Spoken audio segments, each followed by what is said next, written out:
दोस्तों, गरुड़ पुराण के बारे में हम सभी अच्छे से जानते हैं। गरुड़ पुराण में स्वर्ग, नरक, पाप, पुण्य के अलावा भी बहुत सारी बातें बताई गई हैं। गरुड़ पुराण में ज्ञान, विज्ञान, नीति, नियम और धर्म की बातें हैं। गरुड़ पुराण में एक तरफ जहां मौत का रहस्य है, दूसरी ओर जीवन जीने का भविष्य है।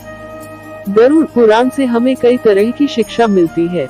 गरुड़ पुराण में मरने के पहले और बाद की स्थिति के बारे में बताया गया है।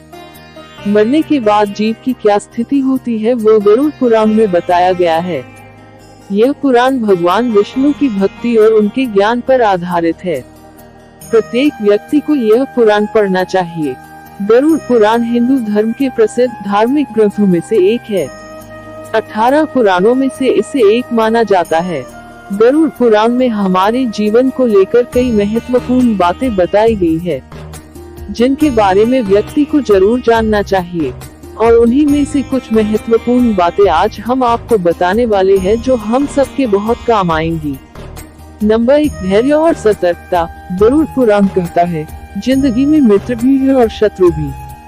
कहते हैं कि जिसका कोई दुश्मन नहीं वह अपनी जिंदगी में कुछ नहीं कर रहा है, ऐसे में उसका कोई मित्र भी नहीं होता। पर दोस्तों, इसका यह मतलब नहीं कि हम जानबूझकर लोगों को दुश्मन बनाएं। अगर हम अपनी जिंदगी अपने तरीके से जी रहे हैं तो ये कंफर्म है कि आपके दुश्मन ऑटोमेटिक पैदा हो जाएंगे, चाहे वो घर के हो या बाहर के, क्योंकि वो आपको अपने तरीके से जीने के लिए कहेंगे या जोर डालेंगे। अगर आप ऐसा नहीं करते हो तो सब आपके खिलाफ हो जाएंगे। इसलिए आपके लिए मूल मंत्र सुनो सबकी, करो अपने मन की। दुश्मन कुछ नॉर्मल होते हैं और कुछ डेंजरस। मतलब ऐसा दुश्मन जो छोटी छोटी बात दिल पर ले लेता है। अब ऐसे दुश्मनों से चतुराई से निपटना जरूरी होता है, नहीं तो वह कब, कहां और कैसे आपको चोट पहुंचा दे इसका कोई पता नहीं है। गरुड़ पुराण में कहा गया है कि दुश्मनों से निपटने के लिए धैर्य और चालाकी का सहारा लेना चाहिए। दुश्मन लगातार हमें नुकसान पहुंचाने का प्रयास करते रहते हैं। ऐसे में यदि हम चालाकी नहीं दिखाएंगे तो नुकसान उठाएंगे। इसलिए जैसा शत्रु है, उसके अनुसार अपनी रणनीति का यूज करके उसे कंट्रोल में रखना चाहिए। नंबर 2, वस्त्र साफ और सुगंधित। गरुड़ पुराण में कहा गया है, यदि आप अमीर, धनवान या सौभाग्यशाली बनना चाहते हैं तो जरूरी है कि आप साफ सुथरे, सुंदर और सुगंधित वस्त्र पहने। गरुड़ पुराण के अनुसार उन लोगों का सौभाग्य खत्म हो जाता है जो गंदे वस्त्र पहनते हैं।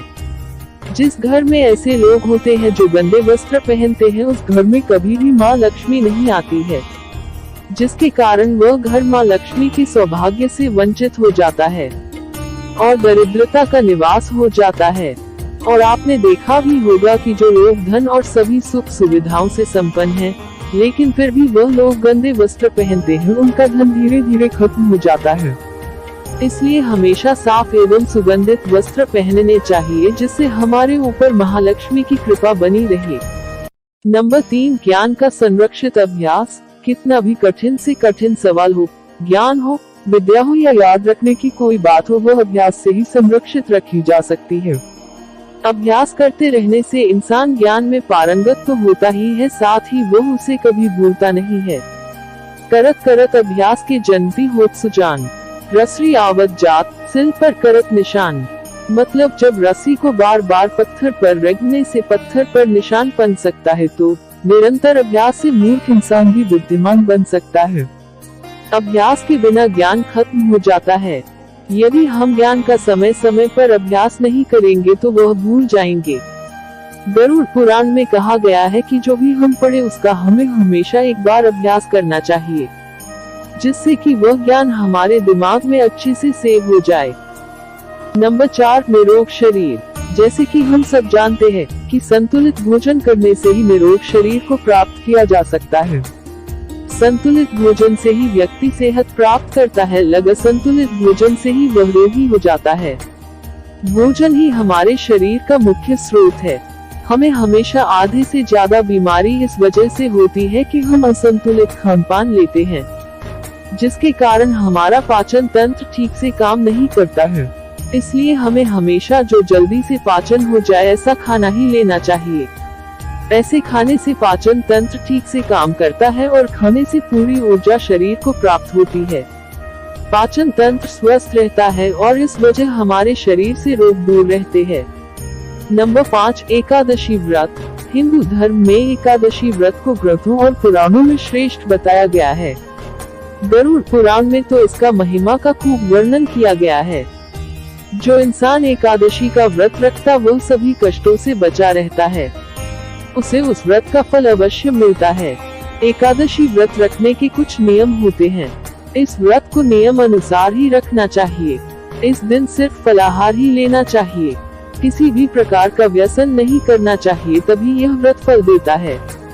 ज्योतिषियों अनुसार इसे रखने से चंद्र का कैसा भी बुरा असर हो वह खत्म हो जाता है। नंबर 6, तुलसी का महत्व। दोस्तों, तुलसी का महत्व गरुड़ पुराण के अतिरिक्त और कई पुराणों में भी बताया गया है। तुलसी को घर में रखने से सभी तरह के रोगों से मुक्ति मिलती है। इसका रोज इस्तेमाल करने से किसी भी प्रकार से इंसान को कोई रोग हो नहीं सकता। तुलसी को अपने घर में स्थान देने तथा जल देने से रुके रास्ते खुल जाते हैं। इन्हें भगवान के प्रसाद में सेवन करने से सारे शारीरिक और मानसिक विकार दूर होते हैं। भगवान विष्णु जी की पूजा के बाद तुलसी की पूजा करने से बहुत फल मिलता है। नंबर 7, अपने मंदिर और धर्म का सम्मान करें। किसी भी देवी देवता या धर्म का अपमान करने वाले को एक दिन जिंदगी में पछताना होता है और वह नरक में जाता है। गरुड़ पुराण के अनुसार ऐसे लोगों के बारे में बहुत कुछ लिखा हुआ है। गरुड़ पुराणानुसार पवित्र जगहों पर गंदे काम करने वाले, सीधे साधे लोगों को धोखा देने वाले, किसी के एहसान के बदले उन्हें गाली देना और उनका गलत इस्तेमाल करना, धर्म, वेद, पुराण और शास्त्रों के अस्तित्व पर सवाल उठाने वालों को नरक जाने से कोई नहीं बचा सकता है। तो दोस्तों, ये थी गरुड़ पुराण के अनुसार जीवन जीने के कुछ नियम। दोस्तों, वीडियो अच्छी लगी हो तो लाइक, शेयर और चैनल पर नए हो तो सब्सक्राइब जरूर करें। वीडियो को यहाँ तक देखने के लिए आप सबका दिल से आभार। Thanks for watching.